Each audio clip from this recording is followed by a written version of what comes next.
but you look at everyone's face here, and they've all got this look like, we know what we're doing today. We're going to get it done. We're going to do the same tomorrow. That's cool. It's just a great mindset. You can feel it. In the most nondescript building in the history of nondescript buildings. But it's great. I mean, I understand why. Like, you want to make sure that it's, like, secure of course. all that. But it's like, you know, we were worried that you'd drive by it 8 times, but we pulled up 2 minutes early. Listen, we got here before you did. No, you did not. We did? No, you didn't. Yeah, that's... No, you didn't. We didn't? I thought we did. No, you didn't. We were here. No. I was asleep on the way here, too. We beat you here by like 5 minutes, bro. Yeah. Oh, jeez. Yeah, sorry.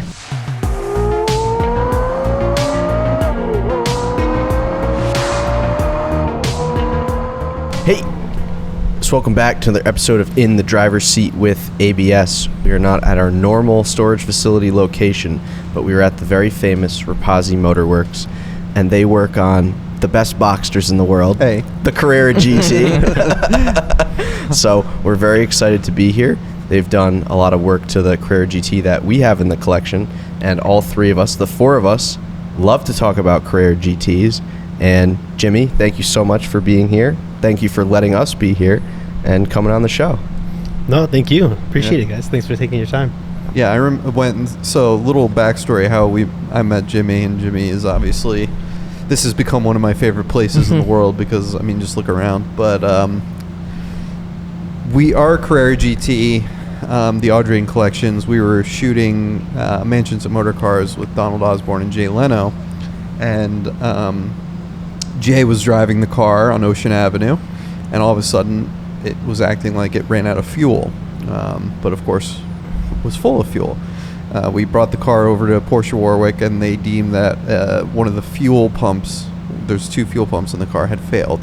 And through Porsche, really the only thing that they could offer was replacing the fuel tank, because the fuel pumps are actually integrated into the fuel tank, the 2 fuel pumps. So Porsche Warwick actually recommended to reach out to you, Jimmy, who's got...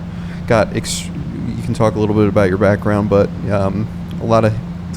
you started with Porsche and sort of built your own Carrera GT business within a Porsche dealership, and were able to start this facility here.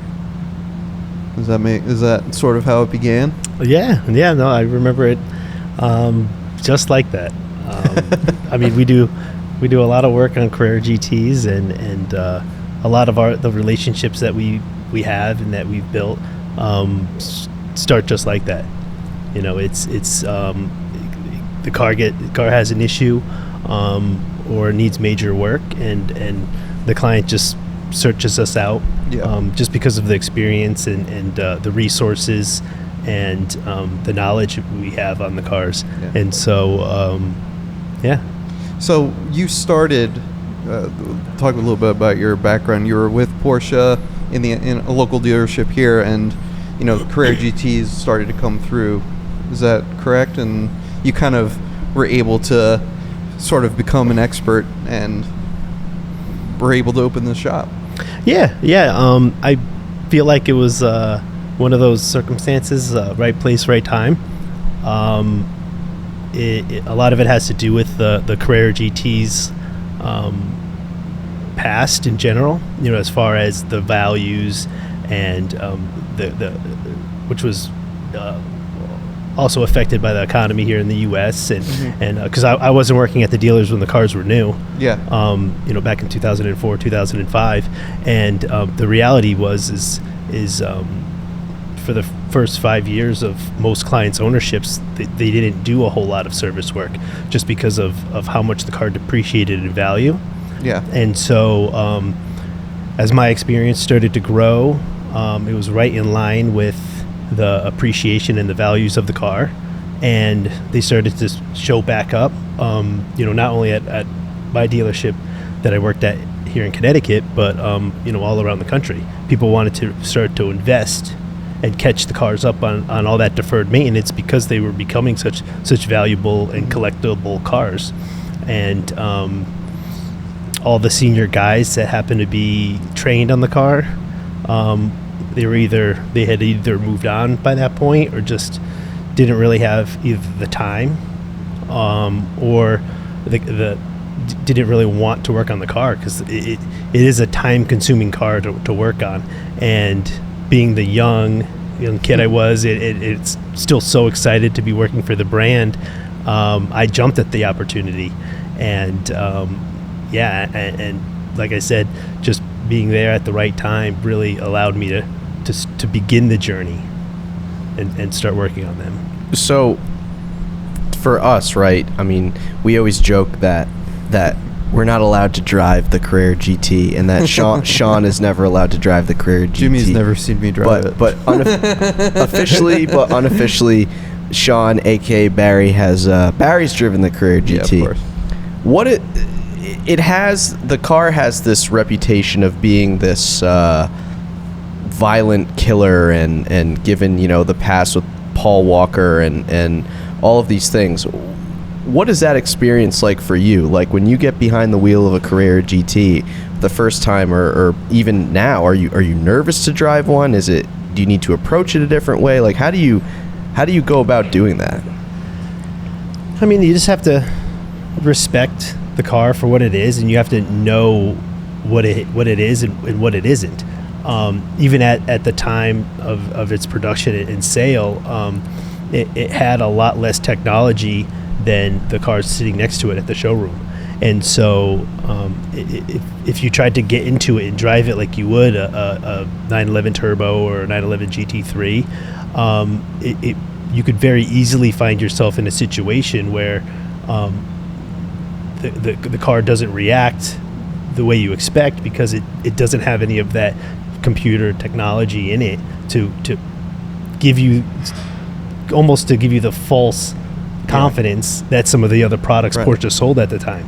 And as long as you understand that and you continue to drive it within your own limits, which for me is very low. Smart man. It's really no more dangerous than anything else. Yeah. A lot of the clients compare it to like a street bike in that sense, because it's very easy to overdrive a motorcycle because of what they're capable of, and you have to be responsible enough and always have that in mind. That restraint, because it only takes a moment to overdrive the car and find yourself in a bad situation. And I tell people this too. The people who really critique, or they say that the transmission, the clutch with coming off first gear, have really just never driven one, right? Because it is actually natural when you start to drive the car and you really get used to, you just take your foot off the clutch and it starts to go forward. It's really not a difficult thing. It's just different, and it actually makes more sense to me. And like you were saying, I mean, obviously I can't drive the car at its limit, but you have an understanding of Barry the car. can though. Huh? Barry can drive it at its limit. But what's fascinating to me and fascinating to people who like Jimmy, who's probably, I mean, how many you've probably touched, not all, but close to the amount of cars that have been produced. And, a lot of these cars have been damaged. A lot of them have been neglected. A lot of them have been very well taken care of.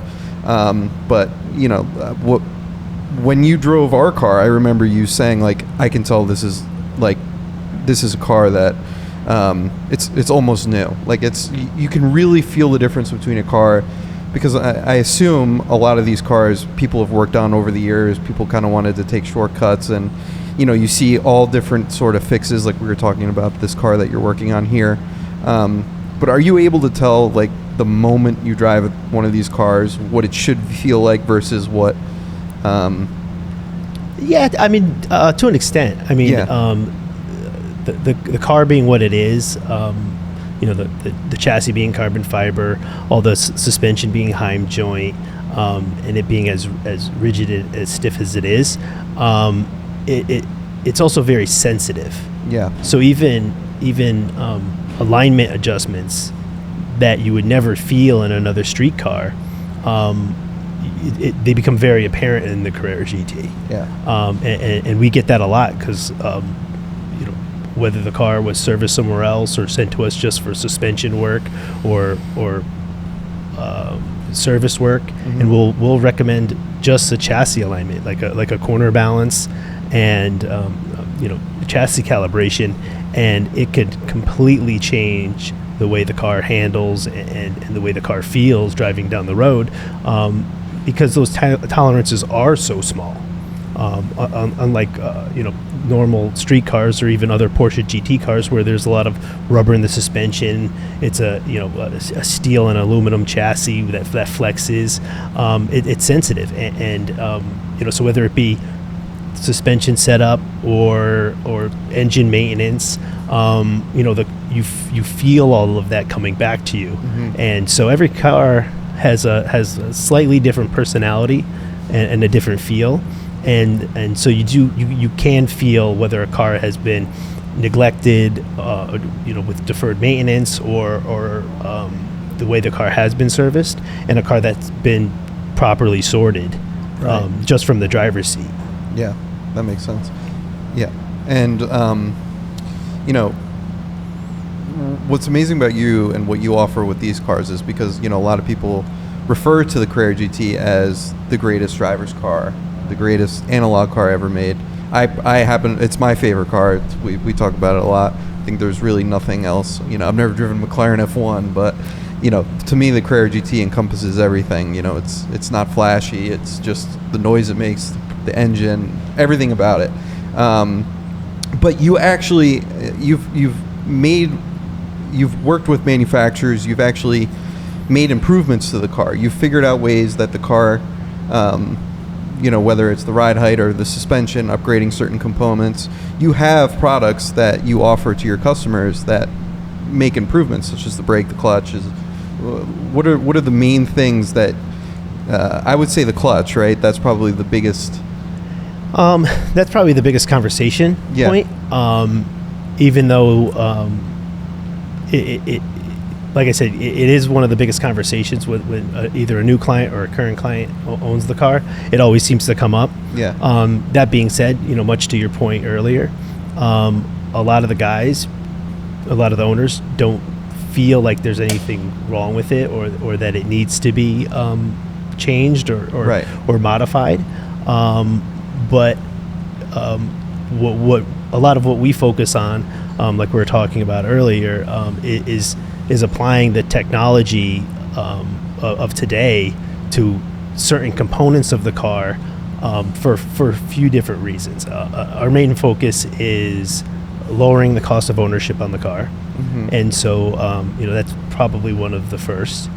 Because as time goes on, these components are getting more and more expensive to buy, and you're buying old technology. And secondly, is just to improve certain characteristics, or I should say certain shortcomings of the driving experience. Okay. Our goal isn't to change the way the car feels or to change the characteristics of it, because that's what makes the car so special. And so we're just trying to catch some of the technology up with a modern Porsche GT car and what you would expect. And some of those points are, the clutch, our clutch that we offer is easier to drive. But the biggest selling point is the cost of it. It's a third of the price of a clutch that you'd buy from the dealership. And so for that reason, it's probably one of the best-selling products we have.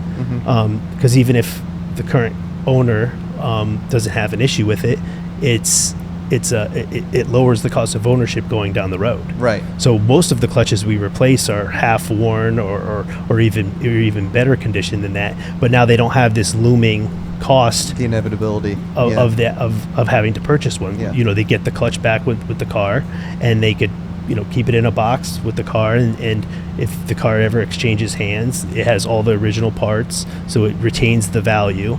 And in the short term, you have a less expensive part that you can drive around and wear away as you drive it, and it's easier to drive.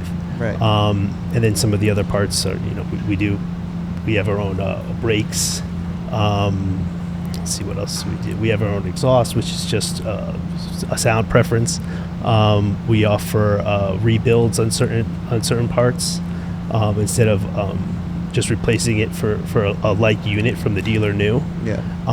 The fuel pump is fascinating. The fuel pump that's a fascinating thing, which we should talk about a little bit, because there's, like I was saying, the two fuel pumps are built into the fuel tank, which is directly behind the passenger and driver, so you have to split the car apart, pull the fuel tank out. But the Porsche fix is replacing the whole unit. But you figured out, and maybe you can explain, it's pretty fascinating. Yeah, I mean, out of all the products that we offer, I mean, the fuel tank rebuild that we offer was probably the easiest one to get through. Yeah. But it's also one of the most economical and one of the biggest advantages that we can offer. I mean, as you know, because like you said, I mean, Porsche only offers it as an entire unit, which it's a large expense which is hard to validate because it's not like other brands. Like I know Ferrari, a lot of their older stuff. Well, also the part wasn't available. They had to make it. We were waiting for them to get back to us because they were seeing when the part was going to get made, essentially. Yeah. So that was that problem as well. But yeah, I mean, it doesn't have, the tank itself is made out of aluminum. Yeah. So there's no reason that needs to be replaced for the aging rubber components that are inside of it. And so we were just able to open up the tank, find the parts, find the specs on the parts, and find like items that are built for the modern day fuels, which is the reason why they're failing. Yeah, because of the ethanol. Right. Chews away exactly. At it. The And ethanol wasn't it like a Cayenne Turbo S fuel pump? It's from a couple different cars. Yeah. But yeah, I mean, you could just replace it with off-the-shelf Porsche parts. Wow. That they cool. sell for cool? other That's cars. cool. We've gone a little bit further with it to try to solve the issue long term. With the ethanol content, using special rubber seals, other components, fuel pumps that are specifically designed for high ethanol content in fuel. Because there's only going to be more and more ethanol added to fuel as time goes on, and so we're just trying to get ahead of it. And so to be able to do all of that and have a permanent fix that's going just to last fill long the car term. with race fuel. That's what one we way do, of doing it. Still failed. Absolutely. I mean, that'll definitely prolong the need for the service. But unless you've done that since day one, the damage has been done, and it's already gotten into the seals and into the fuel pumps. Yeah, that makes sense. It's really crazy, like, taking this all in, because you go to some shops and, we specialize in turbocharging your car, or, we specialize in alignments, and we specialize in suspension tuning. But, like, what don't you do to the Carrera GT? Because it seems like you've just touched every aspect of the car, and we're like 8 minutes in here. Well, I mean, like, I've been working on nothing but the Carrera GT for the last 12 years, and so That's a wild statement. That's nuts. Yeah, it is. I mean, if our viewers could just see what's behind Sam, that's an engine out of that's the most Carrera GTs we've all seen. The coolest thing ever. It's nuts. But you have to have, we walked in here, and I've never met Jimmy, but, you've seen the cars on Instagram. We sent our car here. You've seen a couple pictures of the shop, but you walk in and just talking to Jimmy for 5 minutes, it's clear there's an overall mindset about how these cars are handled and the customer service that comes with these cars. And, we went back and forth about communication and, what goes into this. But all of these guys, it seems like, are ex-Porsche techs, and that comes with a certain mentality and a certain, you carry yourselves a certain way, and there's a certain way to carry the business, it seems like, and it shows when you walk in. I appreciate that. Thank you. It's a neat thing, but you have to be aware of all aspects of the car. Like every ounce of the car has to be accounted for, essentially. Yeah, I mean, and it's like anything else. I mean, it's the experience that can't be replaced. So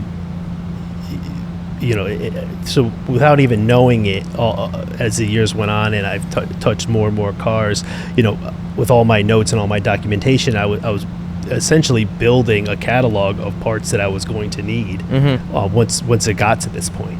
And that was actually one of the main reasons I chose to leave the dealer, was just there was so many limitations working under the letterhead of a dealership, and it was getting hard to continue to sell entire fuel tanks when I knew it could have been rebuilt at a lower cost, or replace components that I know are only going to fail again in the same amount of time that it took it to fail the first time, because they hadn't been updated.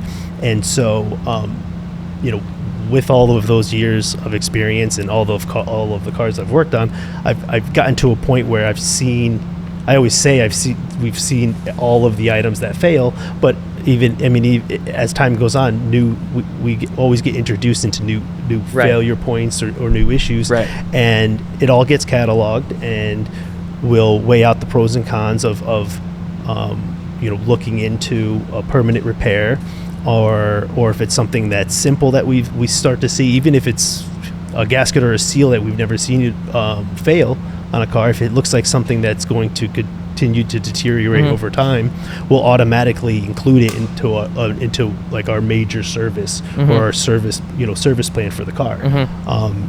Again, this is all just to lower the cost of maintenance for the owner long term. Yeah. Because getting the car here, getting the engines out, getting the chassis disassembled, that's where all the money is. Right. It and all the costs. And so replacing all these little items while we're there, it just makes sense. It just helps us be able to provide our client with that guarantee of. Right. Sorry to cut you off, but I think that what you just touched on is a major point about what the general public doesn't understand about a car like the Carrera GT. People that are buying them, people that see how expensive they are to buy. But like, take us through what a basic service on a Carrera GT, what that would include, what you're looking for, and what that might run you in the end, and maybe even like how long it might take, just generally. Like a basic service here, or a basic service? No, here. Yeah, like if we bring a car in and say it's got 15,000 miles, it's due for a service. What would you look for? How far would you go, etc.? It's closer to like a mechanical restoration than it is like a service, and like I just mentioned, it includes everything that we've seen fail or commonly leak or whatever the case is for each individual component. It all gets added in, and so even every day, every car could potentially add another item to that list. Right. And but I mean the basics of it is the car gets inducted into the shop. We fully inspect the chassis, the suspension, the engine. We come up with all the obvious points, or I should really say like the standout parts that aren't already included in the restoration, and then we just move forward with it. And so, to boil it down, if you were to look at the service interval on the maintenance check sheet, there might be 20 components that get replaced. We probably do 5 times that, because like I said, it's gaskets and seals that are that they don't have a maintenance interval, but they're coming off anyway, and you might as well do them. Well, yeah, if it's coming off, it would be included in the maintenance schedule, but every gasket and seal isn't included in that. Right.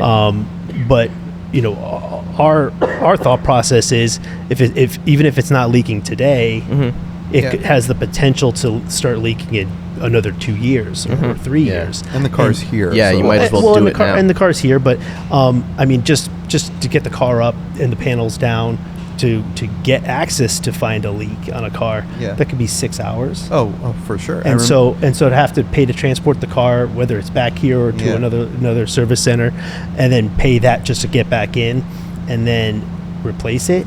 Yeah, you're actually saving costs by doing it that way. Well, that's the whole idea. We sent the car here with a bad fuel pump, and we ended up having a rear main seal leak that you found. Right. Which meant we have to take the engine out, which we ended up. Hey, I had that replaced on my Boxster. See the connection. And when you took the engine out, that's when you proposed doing a lot of the preventative work, like we talked about with the cams, the pitting of the cams, which is another really cool thing, and replacing the injectors and replacing.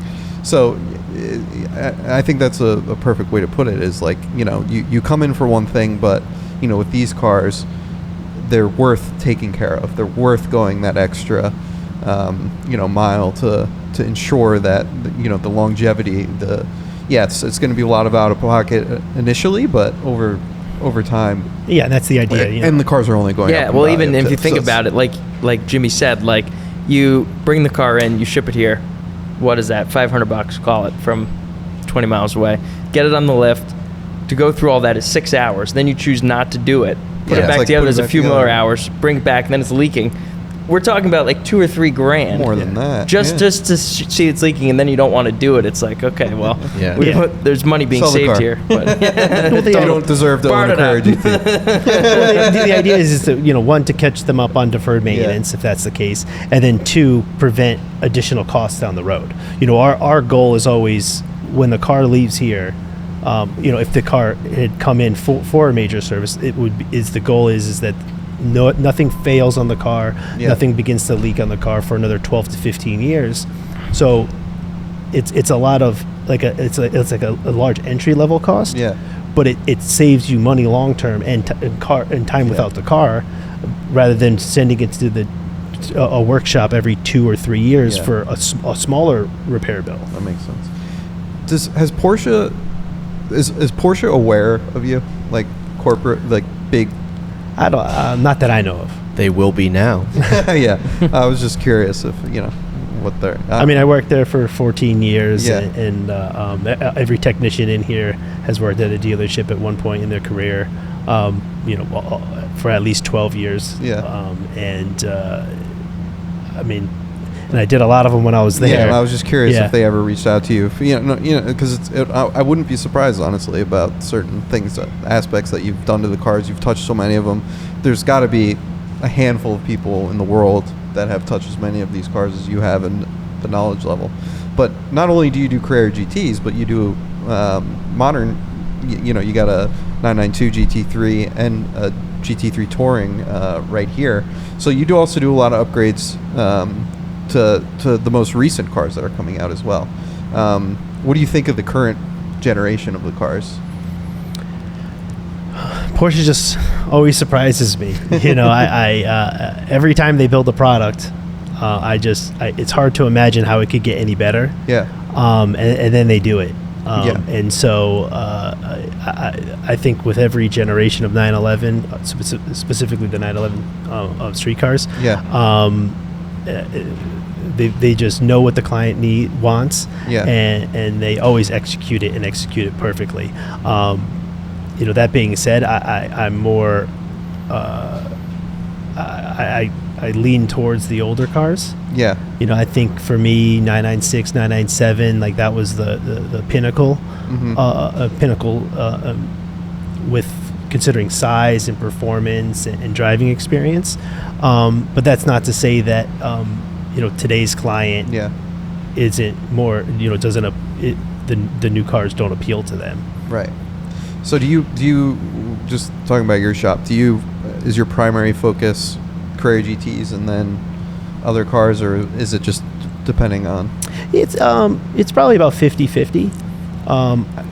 We do a lot of Carrera GT work. I think that's pretty obvious. But with the guys that we have here in the shop, we all complement each other with different strengths and weaknesses. Yeah. Jim's our classic Porsche guy. He owned his own shop for 40 years, and so he rebuilds all of our air-cooled stuff. He goes through all of those cars.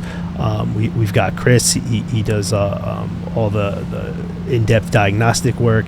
He's really good with the older cars, the air-cooleds and the classics, as much as he is with the newer stuff. George does a little bit of everything as well. So he's Carrera GT trained, and we share knowledge, and we share a lot of experiences on the cars, and so he helps me out with those. And so as much as we're Carrera GT focused, it was important that for us to be able to provide service to anything Porsche. Because with Carrera GT clients and just being a Porsche workshop, there's other cars out there, right? And we also like to continue learning about the products, right? And so just honing in on one car, even though it's 50% of what we do, we've got a guy here for everything, and it does add a little bit of variety and excitement into the shop. Yeah, and I would like to see about doing a little survey. How many Carrera GT owners own another Porsche? I'm sure like 98% of them. Yeah, so yeah, but it is a lot. You're working on the Carrera GT. You're also going to work on their other cars. What why Porsche? Did you have a defining moment? Like, I know the three of us kind of had all defining moments as to why we like cars. Were you car obsessed as a kid, or did it come later on? Yeah, I mean, definitely car obsessed. I had all project cars and tuning and modifying them all through high school, and that went on to a local trade school. And as far as Porsche the brand goes, honestly, it was just more of a challenge for me.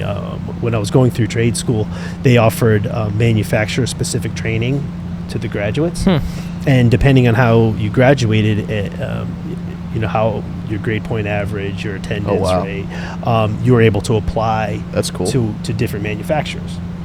And so what we were told is if you met the criteria to apply for Porsche, do it, because if you get past your first interview, it was 3 separate interviews for Porsche. Whoa. It was the most prestigious company that they had at the time. They were only taking 12 students a year from all their trade schools, and so if you got past that first interview, any of the other manufacturers, BMW, Audi, Volvo, Volkswagen, they would just accept you. There was no other process. If you passed that first interview, you could just pick which where brand. am I going? And so that was the challenge. It's if could I get into Porsche?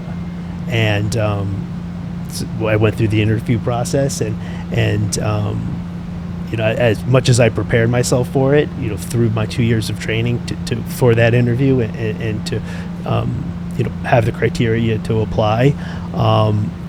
The interviewer must have seen something in me, but That's cool. I feel like it was, like I said, 12 students a year. I really feel like a lot of it was luck at that point, or just personalities. I mean, you clearly had the drive to do it, and look where you are now. Well, and it's also, I'm not an engineer by any means. Like, I couldn't. Oh, we know. Oh, it's bad. But in school, my roommate was an engineer, and I studied communication. He always kept saying, they tell engineers to minor in communication because so many of them are so book smart, but then you ask them a question, they can't dumb it down for you. They can't explain. And here we are with Jimmy. He's explaining the fucking cam lobes. I'm looking at him like, oh yeah, it makes total sense. I'm like, I have no idea what's going on. Yeah. But it's clear that you have the knowledge, but you're able to apply it like we're 5. Well, yeah, in a practical way. Right. Yeah, and I picked up on that immediately. Yeah, and did you always want to open your own shop?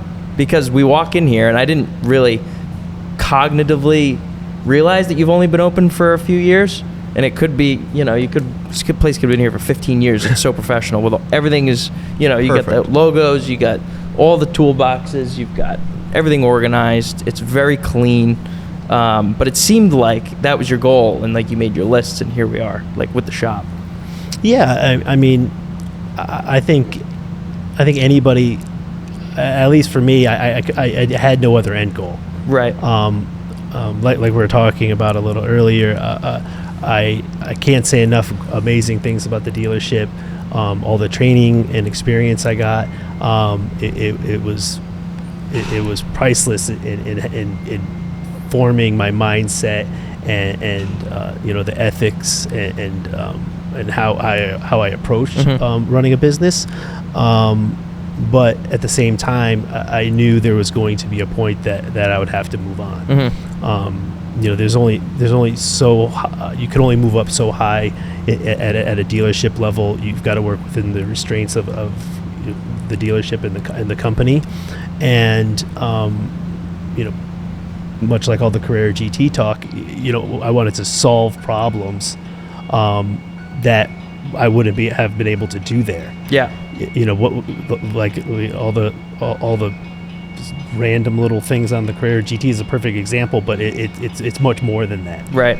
So how does it make you feel like, for us, I know we've all kind of grown up in the last, I'll say, 10-ish years watching Doug DeMuro on YouTube.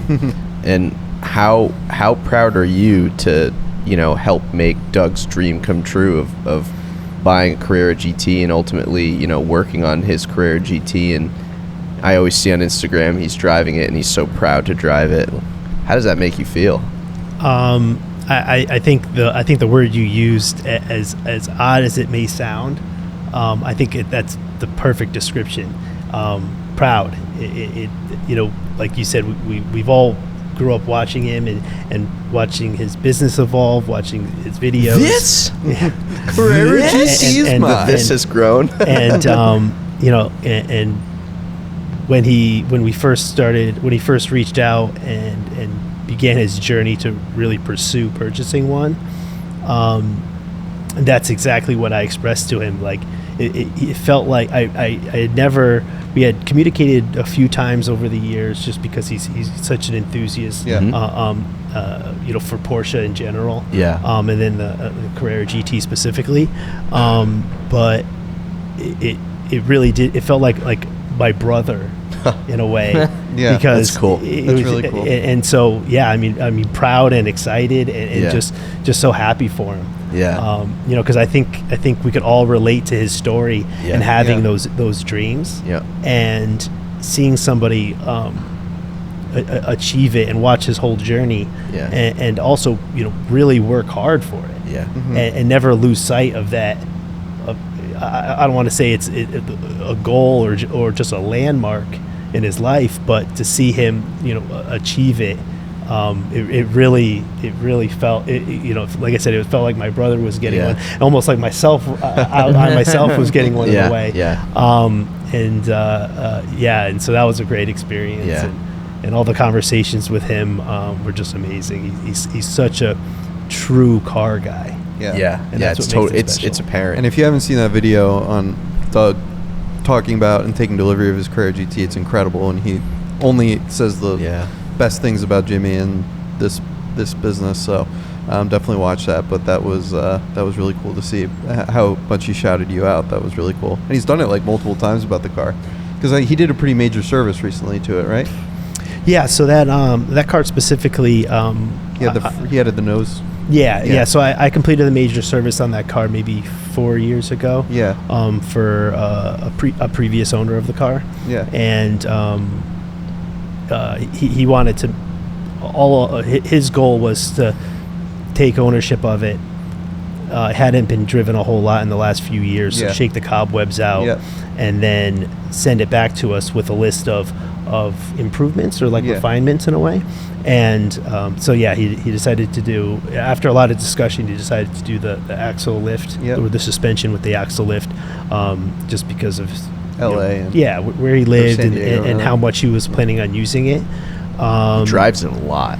He does. Ton. Yeah, Yes, and it's great. it's great to see. I mean, it's great to, the more you drive them, the more reliable they are, and the better, the cost of ownership doesn't change, because you'll never wear out the components faster than they age out. It being a Carrera GT, there's only so much you can actually drive the car, and so to see him drive it the way it was, the way it's meant to be driven, I think it helps the whole story and the reputation of the car, because so many people don't drive the cars, right? And so there's the question of why, and it adds doubt to the owners.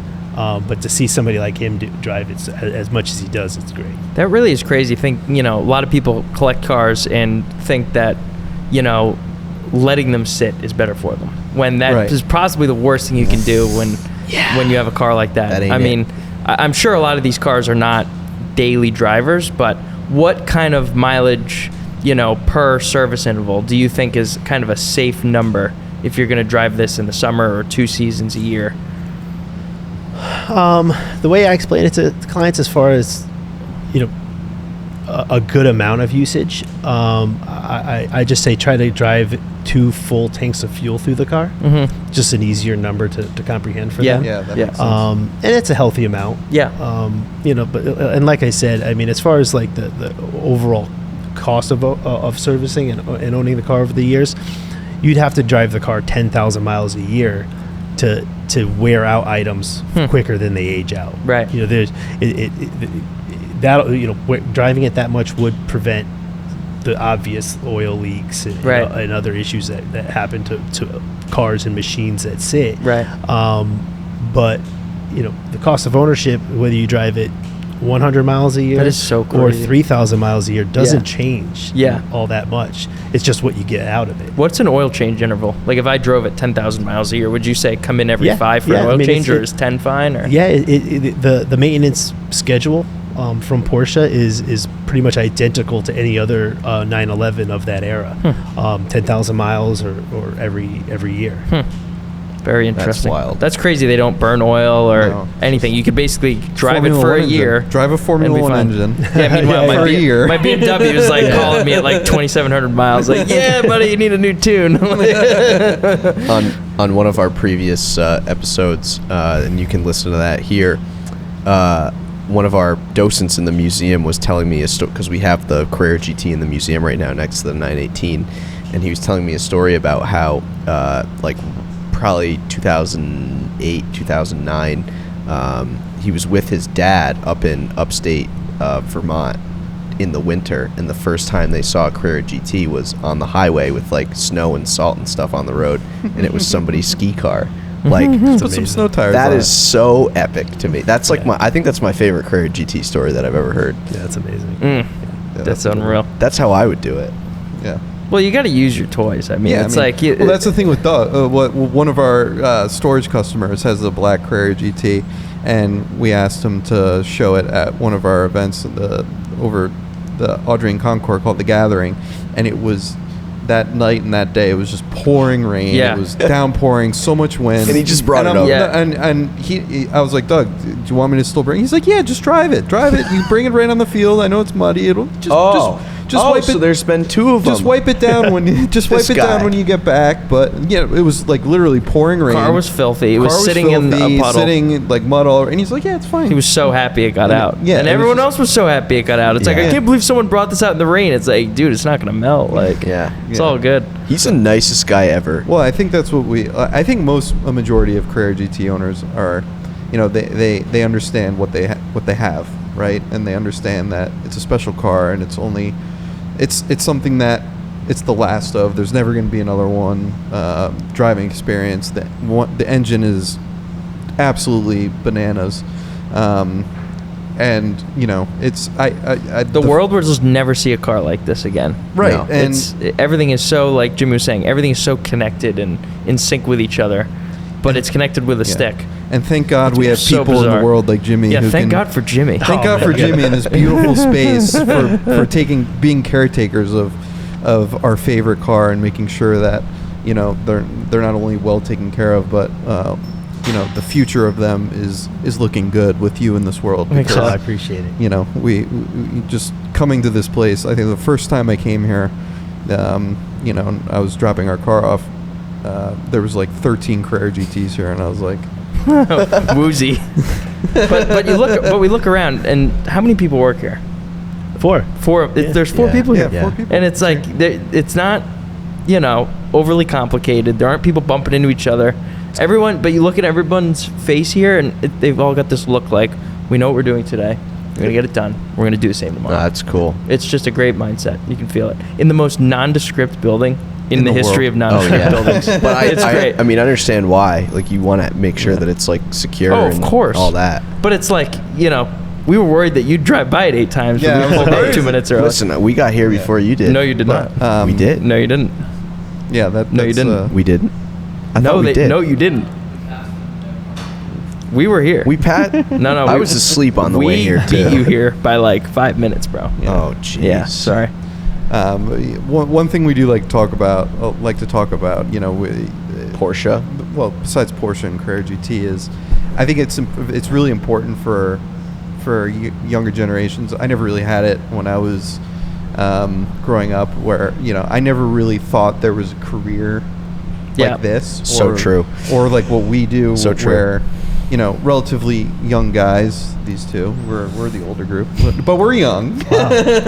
But you're a young guy, and you've really created this mecca, and you've really, I don't want to say cornered the market, but you've created something that was so needed. And I mean, what do you think, like, your message for young kids who think that the only way to have a career is a train into New York City every morning and hate their life. Like that's what I thought. Growing That up, sounds like Sam's dream. well, growing up, honestly though, like growing up in New Jersey, I thought what you did when you grow up was you took the train to Manhattan, had some job, hated your life, and you took the train home. Yeah. Like you literally this is sad this is Barry. passion. This is not only like, obviously you've created a really amazing business, but you can see every detail. And Well, there's a vision. There's clearly a vision. There's clearly a drive. But what do you say to like the young kids who really don't know that there is a path, there is a career in the automotive world? I mean, I as corny as it may sound, I mean, I really have to refer back to the saying is if you enjoy what you do, you'll never have to work a day in your life, because really that's how it's felt. Every day, right, going all the way back to when I was 20 and I started my career at a Porsche dealership. I just enjoyed it so much, and the only reason I feel like I ended up here is I never let that passion and enjoyment die. Mm-hmm. If I ever had felt it, everybody has tough days, tough weeks. You just push through, and I think what kept me moving was just always looking for new opportunities. New opportunities to learn, taking on odd projects at the dealer. Soon after my, maybe 5 or so years afterwards, after starting at the dealer, I had like little side shops, for my personal cars and my personal clients. It was mainly like performance work. Mm-hmm. And so the dealer wasn't interested in working on those things anyway. Right.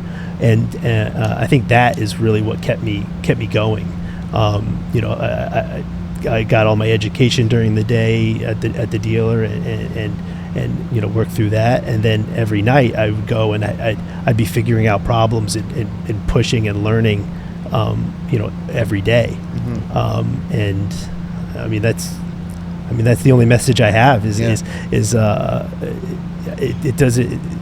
it really doesn't matter what you choose to do if you're just passionate about it and you keep pushing forward and you become one of the best or one of the most experienced, everything else will just start to come to you. Right. Because I always wanted to push myself, but I could never had envisioned it would have grown to what it is. Mm-hmm. It just naturally happened. And like I said, it all started with that first Carrera GT I was excited to work on at the dealer, and going through that car, and it snowballed into what it is today. Yeah, that's great. I have one question for you.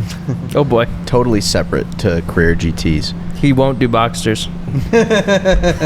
He will. He already did an engine. Jim has a Boxster. I love my Boxster. My father has a Boxster. I'm on Boxster 1.5. I'll call it that. So as a young guy, like trying to get into cars, if you're on like a limited budget, let's say 25,000, what would you buy in today's? Okay, fine, Barry. 10K then. No. 25 is good. My dad's given me a small loan of $1 million. That's a terrible question. A small loan of $1 million. So yeah, 25 grand. That's a good one. Well, for today, in today's money, not like back then. 25 grand in your time, you could have bought two 911s. Yeah. Yeah, I mean that's tough. I mean, you're not getting a lot of Porsche for that. No. Maybe pre-COVID you could get a Boxster for that. Yeah. I had a when did we buy it? I had a 82 Targa that I think was like 14 grand. We paid 14 grand. Wow. It was great. That's sick. But those days are far gone. Yeah, far gone. Yeah. I mean, I don't know. I mean, I grew up working. My passion was Japanese cars. Yeah. I was the Honda guy. Yep. I was the Honda guy. And nobody liked it at high school with the loud exhaust and the loud stereo system. Nice. And so, I mean, I've always had a soft spot for Japanese cars. So I'd probably buy like a an older Integra or Yeah, something. that'd be sick. Our next show is a Yeah, JDM show. all JDM museum. show. Yeah, all JDM Yep, cars. yep. Yeah, I'm we have an all gonna original. dust mine off. It's still in my mother's garage. I have an '01 Integra. Oh, that's nice. amazing. That's cool. I built it when I was in high school. That's I just awesome. Could never let it go. Yeah. That's awesome. All right, Very cool. my last question for you: What is your ideal? What do you think the best Carrera GT spec is? I have a lot of favorite cars that I've worked on. I think a lot of them are influenced by the client that also owns them. But So the yellow one with the fuel pump issue. yeah, that's Yellow. definitely up there. It's a good spec. Terracotta interior. But honestly, I love, and I know it's not the popular opinion, but I love the car in silver. Yeah. I think it is the best color for it, which Yep. is why so many were ordered in that color. It's a very emotional color for the car. You see all the body lines, and it changes the way the car looks in different lights. Some of the GT Silver, yeah. Yeah, GT Silver, and a local client has one with Australian red interior. Whoa. Ooh. And so it's That's regular nice. GT Silver That's car cool. with leather to sample, Whoa. and Wow. Nice. it was optioned with red brakes, all from the Nice. factory. Wow. And Okay. so for me, I mean, at least modern day, Yeah. I mean that's like the ultimate car, I think, because it's Not unique. shouty. Yeah, like exactly. people don't like go crazy on a silver Exactly. Carrera GT. Your average person. Yeah, and so like that subtleness is a cool little aspect to the car, but the interior being red, it adds just a little bit of a modern look to it. But that being said, I mean, I love silver Ascot, I love silver terracotta. If we're talking about just picking one that you could have purchased without any Yeah. paint to sample options, I think they look great. But yeah, I think that So I like that. GT silver It's a with great Australian combo. red, it's absolutely beautiful. Good It's answer. Good spec. Yeah. Good answer. Well, Jimmy, thank you. Really appreciate the time man. today. Yeah, thank you guys. Thanks for having me. Thank you, sir. Check out their website, their Instagram. Put I'm it all gonna right sit- here. I'm going to set up a tent and sleep in the corner tonight. Yep. Just look out here. Take nice blanket for Barry. All right. Well, we really appreciate this. Remember to like, subscribe, comment, and share, and we'll catch you in the next one.